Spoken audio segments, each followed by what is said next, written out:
नमस्कार, मी पंजाब डक्क. आज आहे 28 ऑगस्ट 2025. मी म्हटलं होतं ना, श्रीचं आगमन होणार आहे आणि राज्यात पावसाला सुरुवात होणार. तर राज्यामध्ये काय झालं, ठिकठिकाणी पावसाला सुरुवात झाली. मग आता परत काय होणार आहे तर तुम्हाला सांगतो. राज्यामध्ये आज आहे 28 ऑगस्ट 2025. आज देखील म्हणजे 28 ऑगस्ट, 29 आणि 30 तारखेपर्यंत आणखीन 3 दिवस राज्यात दररोज भाग बदलत वेगवेगळ्या भागात जोराचा पाऊस पडणार आहे. काही ठिकाणी ओढे नाले पडणार आहे, कुठं रिमझिम पडणार आहे, कुठं पेंडोलता पडणार आहे. पण राज्यात हा पाऊस पडणार आहे, हा अंदाज लक्षाचा. राज्यात सांगायचं झालं तर आपण सुरुवात करू म्हणजे आज जास्त पाऊस कोणत्या भागाकडे पडणार आहे. तर सुरुवातीला सांगायचं झालं तर आज यवतमाळ जिल्हा, नांदेड जिल्हा, परभणी जिल्हा, लातूर जिल्हा, बीड जिल्हा, धाराशिव जिल्हा, सोलापूर जिल्हा, सांगली, सातारा, त्याच्यानंतर अहिल्यानगर, त्याच्यानंतर इकडं झालं तर संभाजीनगर, बीड, जालना, बुलढाणा, अकोला, अमरावती, वर्धा, नागपूर, भंडारा. म्हणजे सांगायचं झालं तर ह्या पट्ट्यात आज जरा जास्त पाऊस पडणार आहे. आणि राज्यात सांगायचं झालं तर म्हणजे 28, 29, 30 म्हणजे आणखीन 3 दिवस पाऊस पडणार आहे. त्याच्यामध्ये राज्यात सांगायचं झालं तर मुंबईला देखील म्हणजे बरेच आजपासून चांगला पाऊस सुरू होणार आहे. म्हणजे थोडे पावसाची स्पीड वाढणार आहे. 2-3 दिवस पाऊस सुरू होता मुंबईला, पण मुंबईला देखील आज 2-3 दिवस मध्ये खूप पाऊस पडणार आहे. म्हणून हे लक्षात यायचं. म्हणजे मुंबईला 28, 29, 30च्या दरम्यान मुंबईला देखील जोराचा पाऊस राहणार आहे. म्हणून हे मुंबईकरांच्या जनतेचे अंदाज लक्षात यायचा. त्याच्यानंतर राज्यात सांगायचं झालं तर महाराष्ट्रामध्ये सांगायचं झालं तर कोकण पट्टीमध्ये देखील ना जवळपास 28, 29, 30 ऑगस्ट पर्यंत कोकणातला पाऊस देखील चालू राहणार आहे. आणि सांगायचं झालं तर परत एक ना पश्चिम महाराष्ट्रामध्ये सातारा, सांगली, सोलापूर, कोल्हापूर तसेच त्याच्यानंतर अहिल्यानगर, धाराशिव, सोलापूर जिल्हा ह्या पट्ट्यात मात्र आज देखील खूप जोराचा पाऊस पडणार आहे. म्हणून पश्चिम महाराष्ट्रातल्या शेतकऱ्यांनी अंदाज लक्षात सांगायचं झालं तर पश्चिम महाराष्ट्रामध्ये आज ठिकठिकाणी काही ठिकाणी मुसळधार पाऊस पडेल, कुठं रिमझिम पडेल, कुठं वाहुणी पडेल, कुठं पेंडोलता पडेल. म्हणून हा पश्चिम महाराष्ट्राच्या शेतकऱ्यांना अंदाज द्यायचा. त्याच्यानंतर आपण उत्तर महाराष्ट्राकडे बघू. उत्तर महाराष्ट्राकडे नंदुरबार जिल्हा, धुळे जिल्हा, जळगाव जिल्हा, नाशिक जिल्हा, म्हणजे ह्या जिल्ह्यामध्ये सगळीकडे मध्ये ह्या जवळपास 28, 29, 30 या 3 दिवसामध्ये दररोज वेगवेगळ्या जिल्ह्यात चांगला जोराचा पाऊस पडणार आहे. म्हणून हा अंदाज लक्षात घ्यायचा. काही ठिकाणी रिमझिम पडन, कुठं मुसळधार पडन, पण काही ठिकाणी वाहून होईल, कुठं रिमझिम पडन, कुठं पेंडोलता समाधान मानावं लागेल. म्हणून उत्तर महाराष्ट्रातल्या शेतकऱ्यांनी हा अंदाज लक्षात घ्यायचा. त्याच्यानंतर सांगायचं झालं तर मराठवाड्यामध्ये सगळ्यात जास्त तुम्हाला मागच्या अंदाजामध्ये सांगितलं होतं विदर्भ मराठवाड्यामध्ये जरा जास्त पाऊस पडणार आहे. तर सांगायचं झालं तर लातूर जिल्हा, धाराशिव जिल्हा, बीड जिल्हा, परभणी जिल्हा, नांदेड जिल्हा, हिंगोली जिल्हा, संभाजीनगर आणि जालना हे मराठवाड्यामध्ये काय होणार आहे. आज देखील दुपारच्या नंतर खूप काही ठिकाणी जोराचा पाऊस पडणार आहे. म्हणून हा अंदाज लक्षात. म्हणजे मराठवाड्यात देखील सांगायचं झालं तर मराठवाड्यात सगळ्या जिल्ह्यामध्ये जवळपास 28, 29, 30च्या दरम्यान चांगला जोराचा पाऊस पडणार आहे. म्हणून हा अंदाज लक्षात घ्यायचा. आणि त्याच्यानंतर परत मग राज्यात आता परत पाऊस कधी पडणार आहे तर राज्यातल्या सर्व शेतकऱ्याला सांगू इच्छितो. सर्वप्रथम आपण काय करू की हे पाऊस 30 तारखेपर्यंत पडणार आहे, पण 31, 1, 2, 3 ला परत थोडी उघाड देणार आहे. पण 31 ऑगस्ट आणि 1, 2, 3 सप्टेंबरच्या दरम्यान राज्यात समजा बऱ्याच ठिकाणी उघाड भेटल, पण त्याच्यानंतर काही राज्यातल्या काही भागामध्ये पाऊस चालू राहणार आहे. मग ते कुठं चालू राहणार आहे तर समजा सांगू इच्छितो 31 ऑगस्ट आणि 1, 2, 3 सप्टेंबरच्या दरम्यान तुम्हाला सांगू इच्छितो जळगाव जिल्हा झालं, बुलढाणा जिल्हा झालं, अकोला जिल्हा झालं, अमरावती जिल्हा झालं, वर्धा जिल्हा झालं, नागपूर जिल्हा झालं, भंडारा, त्याच्यानंतर ह्या पट्ट्यामध्ये मात्र तिकडचा पाऊस चालूच राहणार. म्हणजे त्या पट्ट्याच्या नंतर तिकडं मध्य प्रदेशच्या बाजूनं काही त्या खालून म्हणजे नांदुरा, त्या घाटाच्या नांदुरा त्या तालुक्याकडून त्या खालच्या साईडनं अकोट ह्या भागाकडून परतवाडाकडून ह्या पट्ट्यामधला मात्र पाऊस कंटिन्यू मात्र इकडला जरी कमी झाला तर तिकडला मात्र पाऊस चालू राहणार आहे. म्हणून विदर्भातल्या शेतकऱ्यांना अंदाज लक्षात येतात.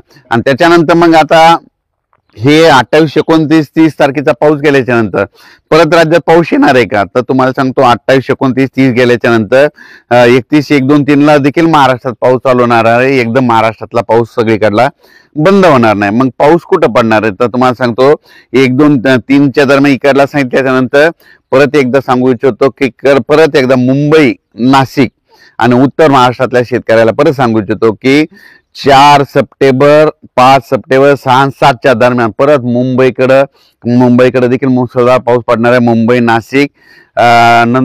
मुंबई नाशिक नंदुरबार धुळे म्हणजे ह्या पट्ट्यामध्ये इगतपुरी त्या पट्ट्यामध्ये काय होणार आहे म्हणजे 4-5 सप्टेंबरच्या दरम्यान परत मुसळधार पाऊस पडणार आहे. म्हणून त्या मुंबईच्या जनतेने देखील हा अंदाज लक्षात द्यायचा.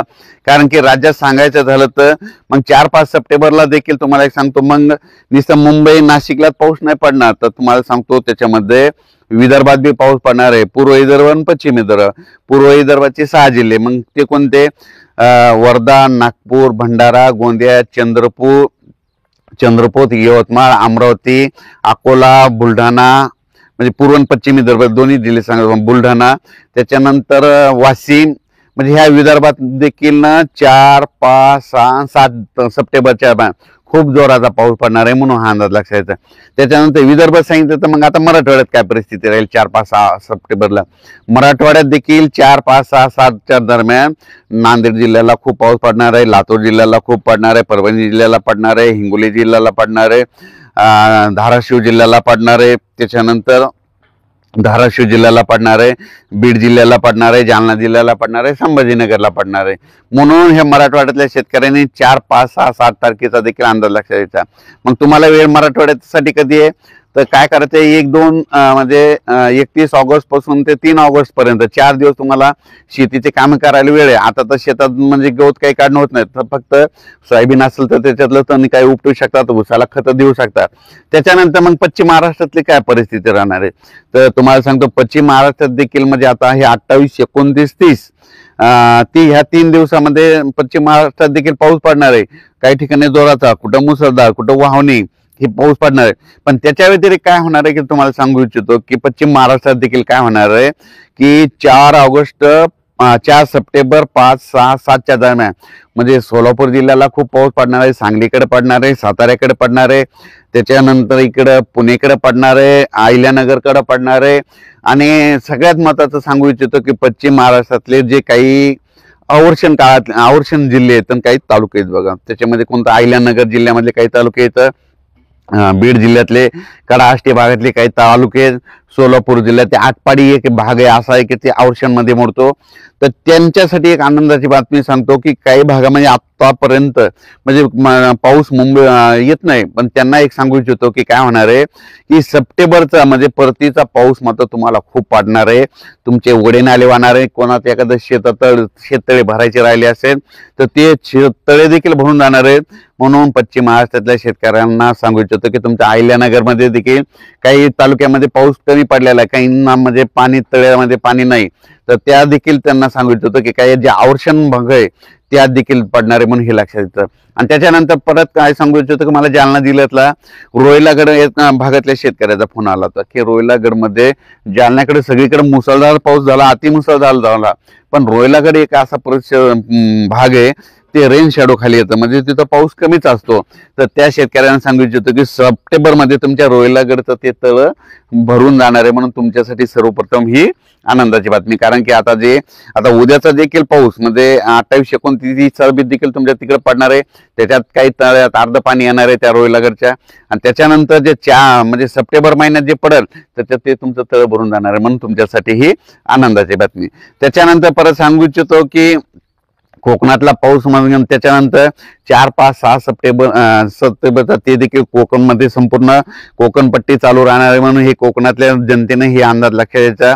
पण राज्यात सांगायचं झालं तर म्हणजे आता हे पावसाचे दिवस तुम्हाला सांगितलं होतं काय करा लक्षात ठेवा मग तुम्हाला जशी कामे करायचे तसे करू शकता. आता हे 28, 29, 30च्या दरम्यान राज्यात पाऊस पडणार आहे. 31 पासून थोडा पावसाचा जोर कमी होणार आहे. 31, 1, 2, 3 पर्यंत कमी होईल. त्याच्यानंतर राज्यात परत 4 ते सप्टेंबर पुन्हा पाऊस येणार आहे. म्हणून हा अंदाज लक्षात द्यायचा. त्याच्यानंतर परत काय होणार आहे सप्टेंबरच्या मध्ये दुसऱ्या आठवड्यात देखील पाऊस येणार आहे. सप्टेंबरच्या शेवटच्या आठवड्यात देखील पाऊस पडणार आहे. मी तुम्हाला मागच्या अंदाजाचं सांगितलं होतं ना की यावर्षी जूनमध्ये थोडा पाऊस कमी होईल. जुलैमध्ये जूनपेक्षा जास्त होईल. जुलैमध्ये जास्त आहे. जुलैपेक्षा ऑगस्टमध्ये जास्त होईल आणि ऑगस्टपेक्षा सरासरीपेक्षा सप्टेंबरमध्ये जास्त पाऊस होईल असं मी सुरुवातीला सांगितलं होतं. आणि परत एक सांगतो की 2 नोव्हेंबरला थंडी येणार आहे म्हणून हे देखील 2 नोव्हेंबरला थंडी येणार आहे म्हणून हे देखील थंडीचा अंदाज शेतकऱ्यांनी लक्षात घ्यायचा. राज्यात पण परत एकदा सांगू इच्छितो की राज्यामध्ये आणखीन आज 28 तारखेला चांगला जरा जोराचा पाऊस होणार, 28, 29 आणि 30 हे 3 दिवस मात्र राज्यात पावसाचे आहेत, म्हणून हे अंदाज लक्षात द्यायचा। त्याच्यानंतर 4 सप्टेंबर नंतर 4, 5, 6, 7, 8 ते 4 दिवस पावसाचे राहणार आहेत, म्हणून हा अंदाज लक्षात द्यायचा। अचानक वातावरण बदल झाला तर उद्या एक लगेच मेसेज दिला जाईल। धन्यवाद।